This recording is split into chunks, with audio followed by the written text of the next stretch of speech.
U.S. President Donald Trump is reviewing military aid to Ukraine to ensure American interests are being prioritized, according to a senior administration official, putting the funding on hold and enraging Russiagate others.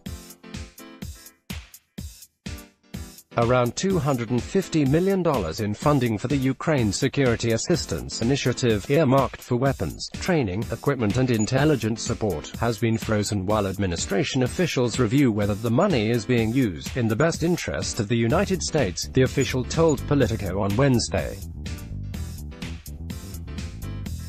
Trump reportedly wants to ensure that other nations are paying their fair share. Also in RT.com, Ukraine's ex-president Poroshenko siphoned off at least $8 billion. U.S. businessman claims while Trump has long promised to cut foreign aid he sees as wasteful and encouraged other countries to pick up the slack, a policy that has not won him friends in Congress. Lawmakers are especially upset about the freeze of the Ukrainian funds, which can't be spent while being reviewed and expire at the end of September.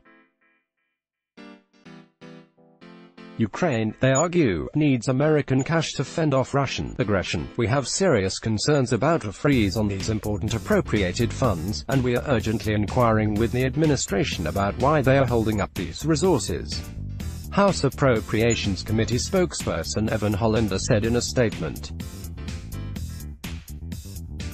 Senate Armed Services Committee Chair Jim Inhofe, ROK, has called for even more funding for Ukraine, calling for more taxpayer dollars to be earmarked to support defensive lethal aid that will make Ukraine a more difficult target for Putin's aggression, in an article he penned for Politico earlier this year.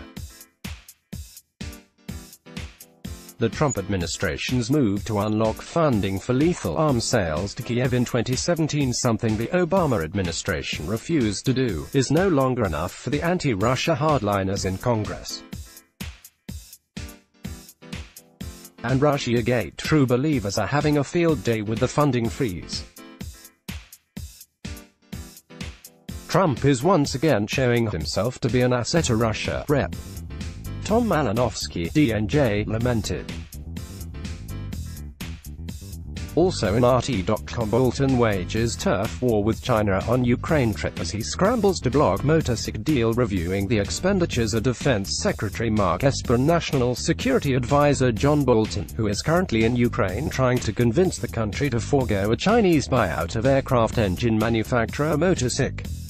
While Bolton decried China's unfair trade practices and decades of alleged international property theft, the U.S. has not presented an alternative in its years of lobbying against the deal, leading one Ukrainian lawmaker to comment that, if the Americans do not want us to sell to the Chinese, let them buy our aircraft engines. A $250 million aid package, however, would be quite a bargaining chip in the U.S. bid to bar China from acquiring the Ukrainian engine builder's technological expertise. Think your friends would be interested? Share this story. Let's blog ads. Why?